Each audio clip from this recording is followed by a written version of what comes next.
2013 F150. Gonna replace front struts with springs assembly.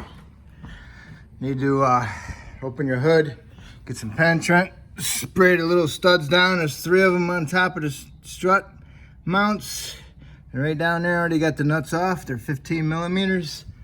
They look like that.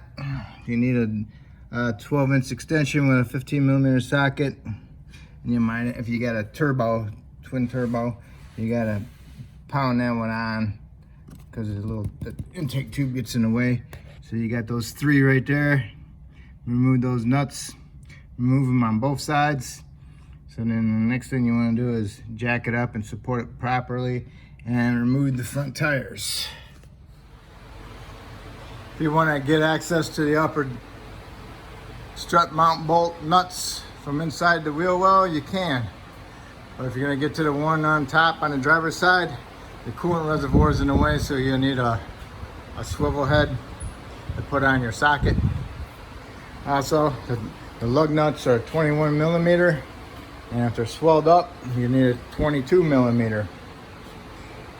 And if the rim won't come off, it's bonded on here with the corrosion, then you need to hit it with a sledgehammer. Make sure you put a lug nut on. You just thread it on a couple threads, and then when you want to hit the rim, you want to hit the rim on this part, not this part. This is the thin part. This part right here, this is the thick part. Okay, right here, not there, here. Okay, get a good couple smacks and it'll come off. And make sure you clean the rust up and everything on here when you go back together. Put some anti-seize on it. Okay, now that you got the top nuts off, and you got the tires off, now you need to get some penetrant. You need to put some penetrant on your upper ball joint. Put some penetrant on your lower bolt for your strut. Put some penetrant on your tie rod end. You might even have to put some penetrant on your stabilizer. All right, and then let that soak in. Okay, remove your tie rod nut first. You might want to heat it up with a MAP gas propane, just to heat up so the nylon starts melting on the nut. Then you can remove it. Sometimes the stud spins in a taper, so you have to pry it down with a pry bar. So it's best off to heat the nut and pry it down with a pry bar. Once you get the nut off, hit the knuckle, which is mini sledge right here. Break the taper loose. Hit it right here a couple times. The taper don't come loose, then hit the bottom right here. Push it up. Break the taper. Get that up out of the way. Next, you want to do is your upper ball joint stud. You want to heat up the nut with your propane MAP gas. Get it so it's pretty hot and the nylon's melting. Get your pry bar, pry down on the upper control arm against the spring. Remove your nut. And then break that taper loose. Be careful because it's going to jolt down a little bit on you. Okay. Then you want to remove your 4x4 vacuum line off of the hub. Just pick that up out of the way. Come over to your stabilizer bar nut. It's an 18. By the way, this is a 21 and this is a 21. The tie rod and the ball joints are 21 and stabilizer link's an 18. So you want to remove that. Heat this one up so the nylon melts. Remove the nut and it'll drop down a little bit more. Okay, do that on both sides. You know, once you got both sides done, it's equally, the control arms are equally, because you don't want to do one side and one side's holding you up because you didn't undo the stabilizer bar. All right, so far this is where we're at. So the next we need to do is remove the lower strut bolt and nut. All right, 1 1/16, 1 1/4. A little sloppy, but it fits.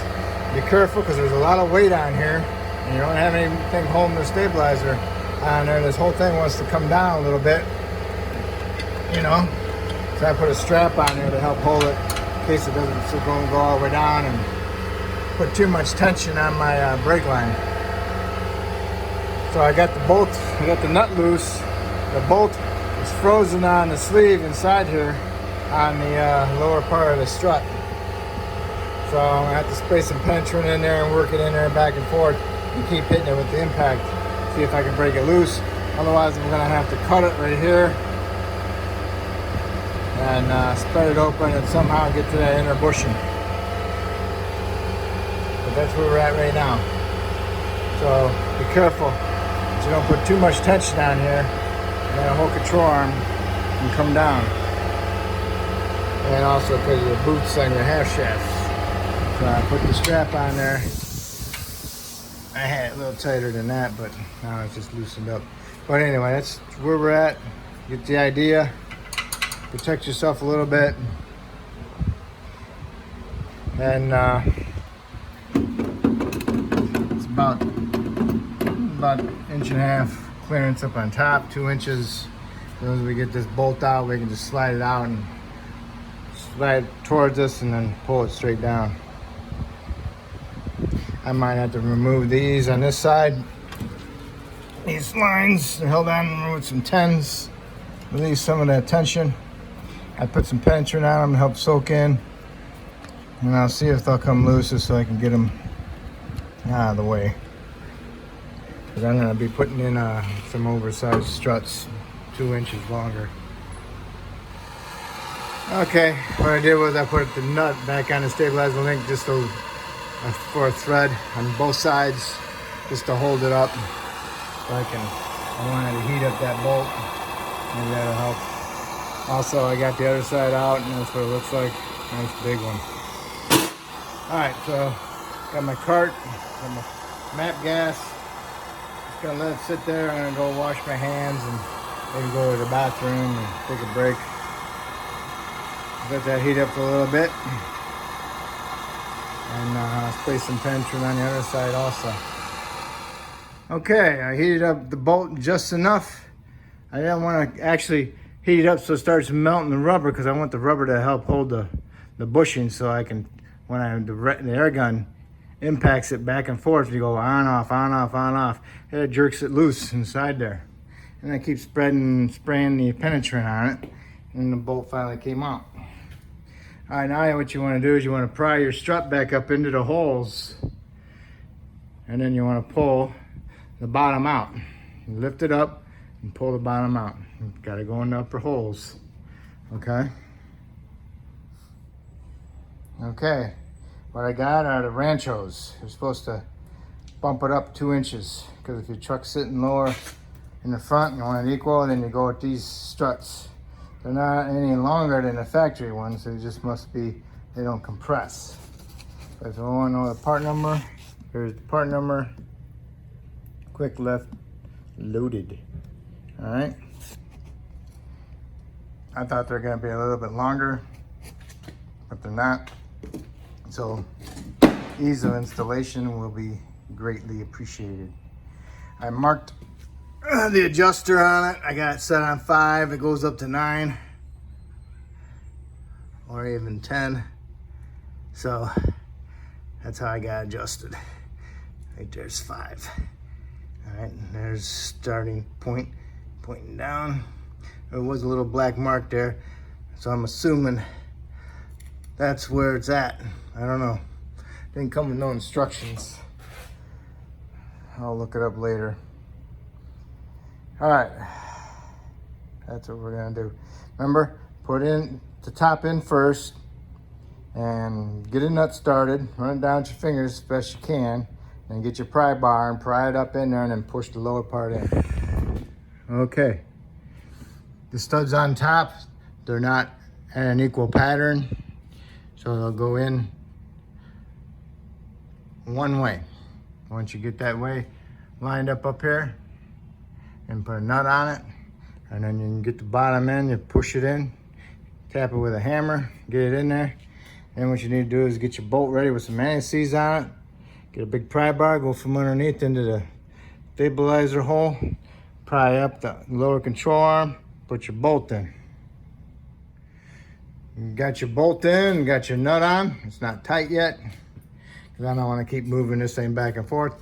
So I put some anti-seize on my stabilizer stud, put my nut on, tightened it up.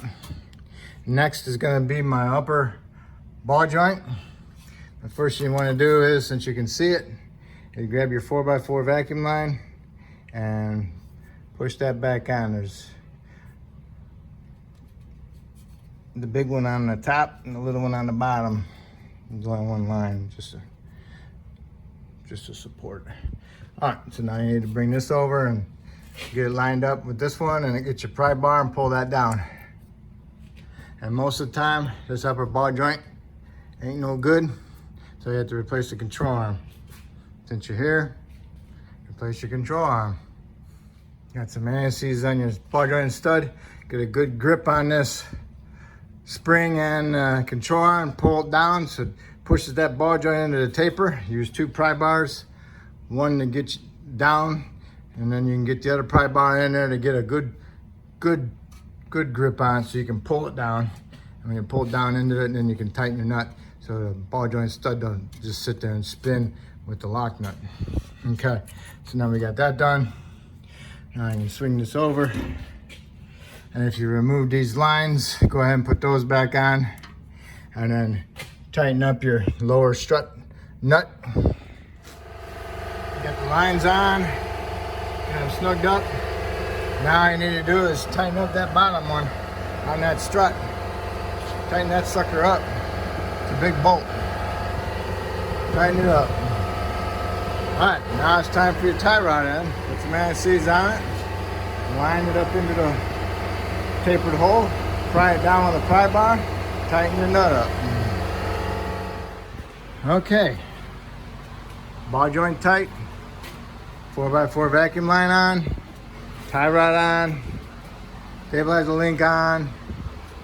Lower strut bolt and nut tight.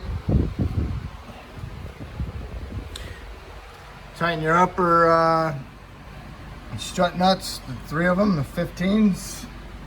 Tighten them up. If you need to know a torque on that, I'd say 30 foot-pounds.